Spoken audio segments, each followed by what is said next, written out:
Hello everyone. Let's just see what the hell's going on here, where the opportunities are.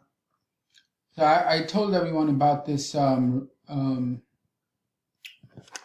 that doesn't make sense in the ES. So we're gonna see if this is a major reversal, right, on the daily, because the move below this low is not confirmed by any of the breadth indicators. So I mean, what else do you want to know? Index going down, stocks aren't. So it's just a few handful of stocks that are manipulating lower, and the majority are not going lower. So this could be a change of behavior. I haven't really done all the fancy analysis yet, but we'll see. Anyway, so we see this. So where's the accumulation? It's here on the 29 and the 21, right there. So in this area, we'll see what happens when price comes back to it, how it behaves.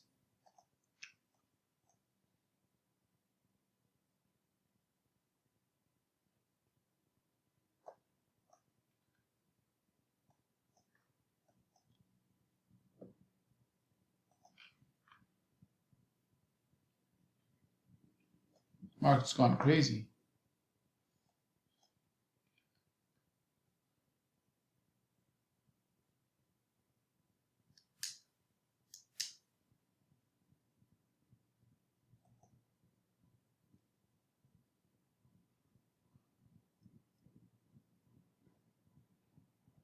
So this right here, the 42, 56, 50, that's the accumulation area, or reaccumulation, absorption, whatever, but this is where the buying is.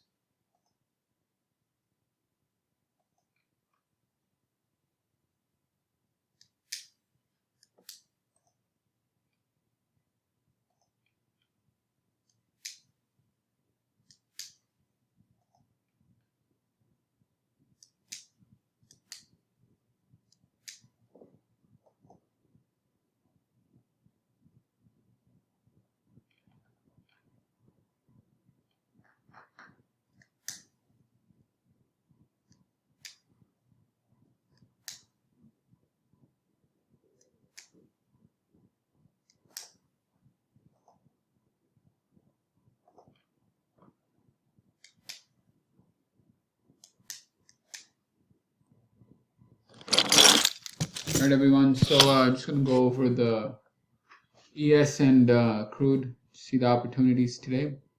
So I have a crude tapering chart, then the hourly, and then the 5-minute, and then underneath that, in the second row, you have the ES tapering chart, the hourly, and the 5-minute.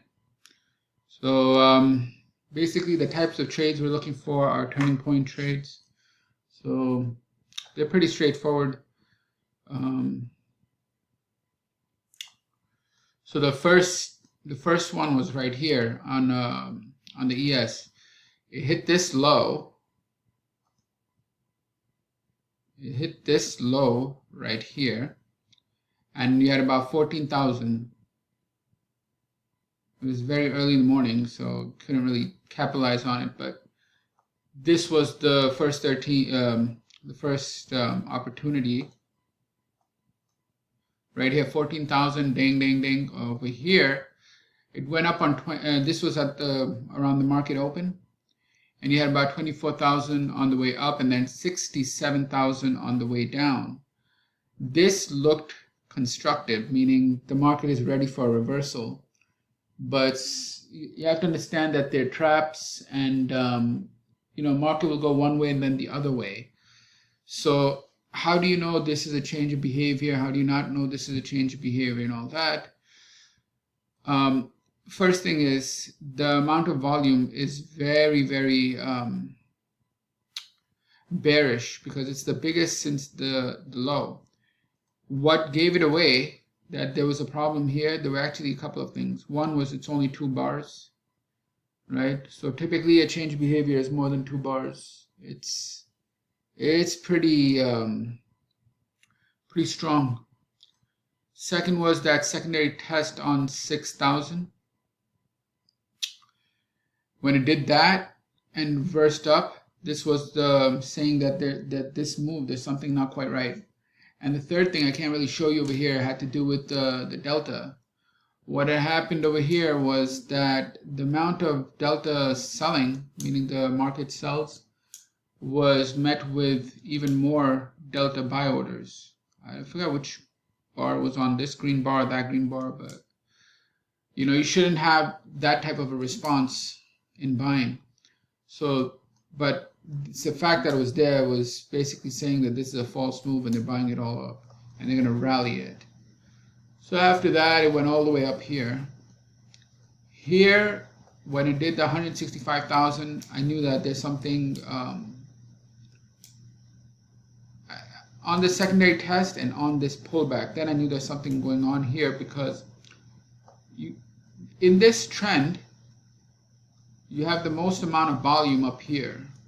So as you know, I always have something in mind, and that's the basic, accumulation, markup, distribution, markdown cycle all the time. I have that in mind because it's just simple as buy low, sell high, but we use the term accumulation, markup, and then selling and distribution and markdown. So why is it that the most amount of volume is at the top after a massive amount of up wave on 165,000? It's because they're selling here. They're selling here, which gets confirmed by this pullback on 124,000, which is 3.22 times the size of the average wave. So it's 322%. So obviously, you have all this selling, distribution right here. Look, see that green, and then bang, it goes down. So this selling high. This is selling high on top of a trend. On top of a trend, go sideways, selling high.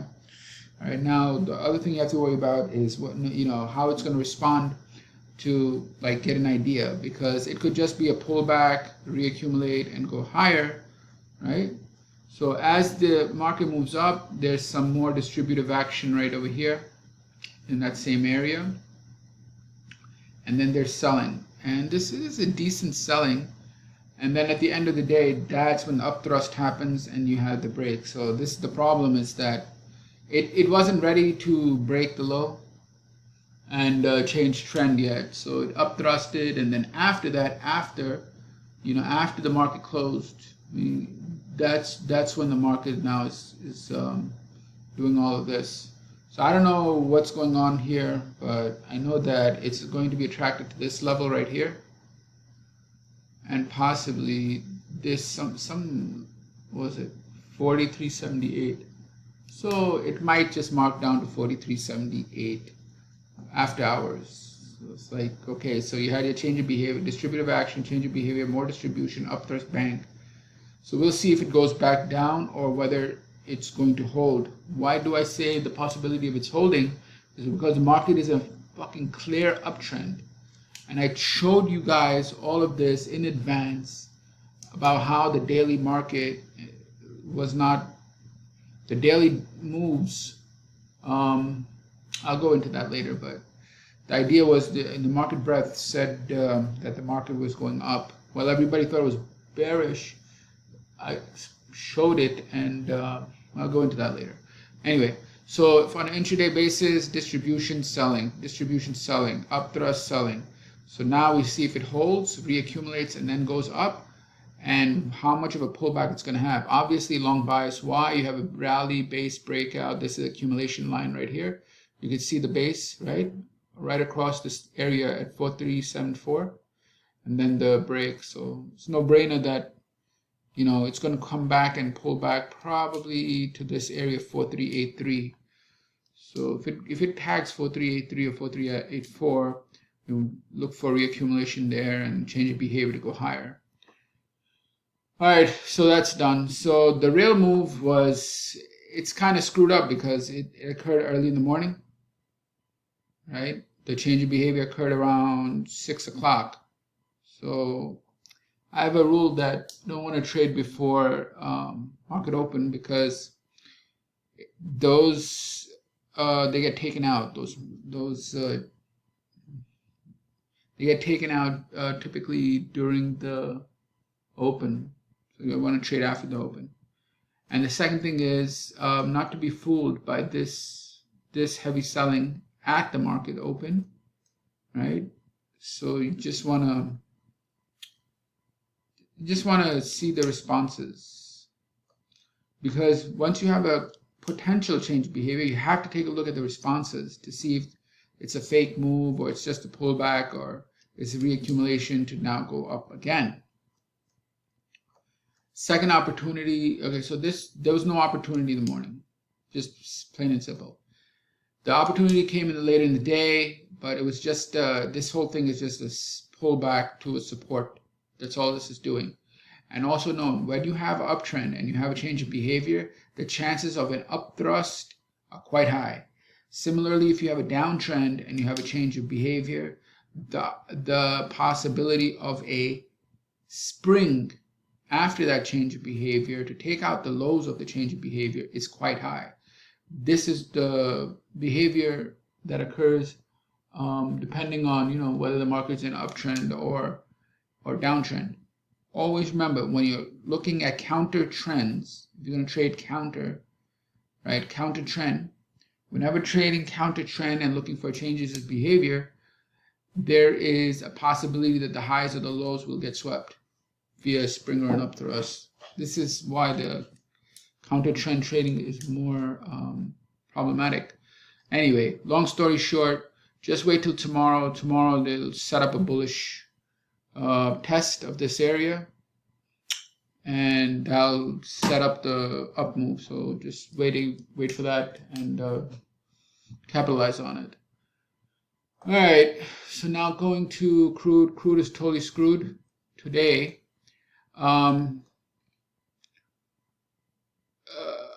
So this damn thing,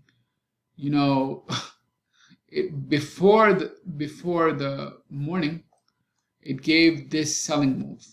All right, I knew right away that this is a potential change of behavior, but I'm not looking to trade early in the morning.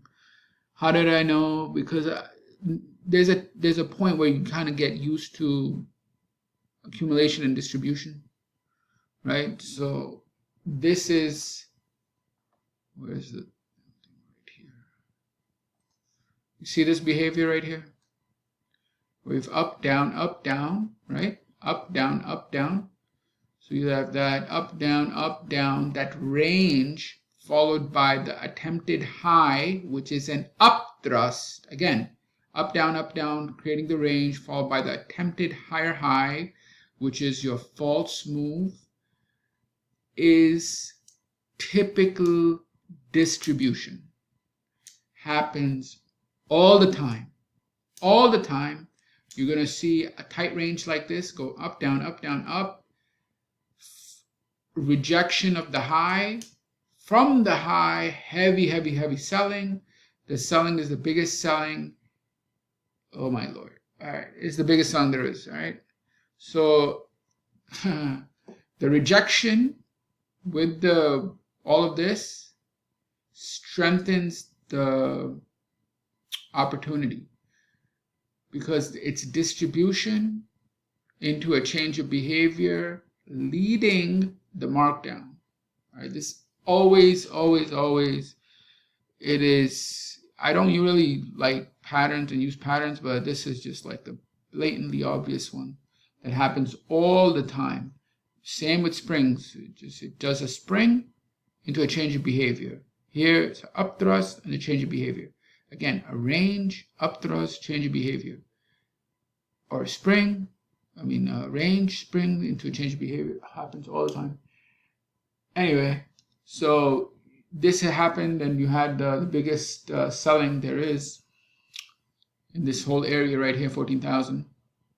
Pulled back on 8, executes the markdown. All right, you can see all the damage done, and now you have all of this shit right here because they're covering, but don't fall for it. All right,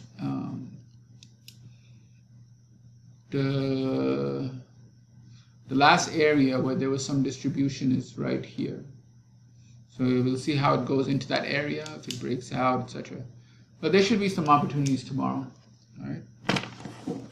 Okay, and I just wanted to again show, in my opinion, the best indicator that I've found, that I've experimented with, that I know, that on the daily time frame, which every Wyckoff trader should know,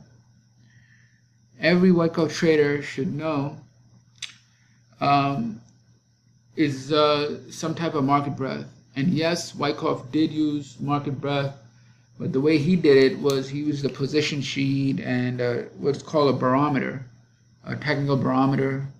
And what it did was measure how many stocks in position 1, 2, 3, 4. And he would see how they were going into their bullish positions ready for a move, meaning they were on a springboard to move up. Obviously, we don't have to do all of that, right? So here I'll show you again. This was the ES. This is the NASDAQ, and this is the New York Stock Exchange. You gotta learn how to use market breadth indicators for daily chart trading, meaning the daily time frame. They're the best. They will expose a change of trend, and they will identify the turning points. On an intraday basis, it's much more trickier and much more challenging. But on intraday, you would use like something that has to do with tick and VIX and new high, new low, or whatever, volume spreads, etc. And they're also a lot of it gets manipulated. But on a daily, you want to have some type of market breadth indicators, because they are in my opinion, the best for identifying changes in trend and identifying the turning point for trend. I'll give an example here. This is the ES. It moved up here where you have 102, right? Here, the corresponding amount of stocks that were going up is a lot. It's the most amount in 18 waves. As the market made its next low, did market breadth make a low? It didn't. It made a higher low with the most amount of buying, telling you there's something wrong, because with this bearish low on the ES and the SPY, because the stocks on the NASDAQ are not going down. And not only that, but the same thing happens with the New York Stock Exchange. Both of them have heavy buying pressure on the wave up and are able to hold higher lows, even though the market makes a low. So from that point on, they make a higher high, confirming. All right. So that's why you had this crazy move that we're having now. Green, right into this distribution area. And we'll see how it responds here.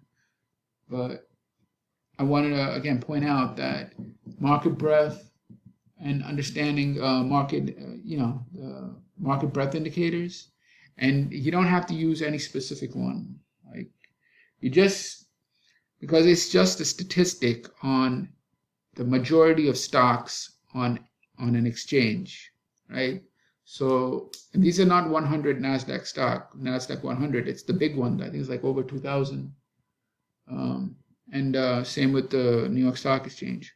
So you need a statistic on those that are just telling you what's going on with the majority of the stocks. That's all. All right. Take care. Have a good day. Bye.